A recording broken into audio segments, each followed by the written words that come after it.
Samantala, nag-sign off na si Rochelle Pangilinan sa kanyang iconic role as Amalia sa Pulang Araw. Maraming salamat sa lahat ng kumapit at nagmahal kay Amalia. Ako din, mahal na mahal ko si Amalia.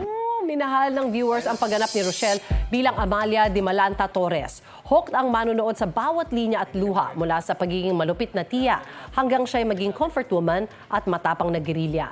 Hanggang sa kanyang huling hininga, paglaya ng Pilipinas ang ipinaglaban ni Amalia. Well appreciated din ni Rochelle ang lahat ng papuring natatanggap niya sa pagganap sa role.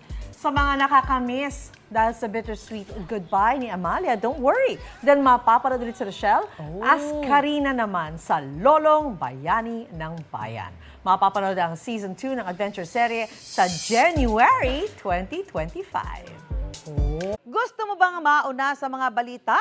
Mag-subscribe na sa GMA Integrated News sa YouTube at tumutok sa unang balita.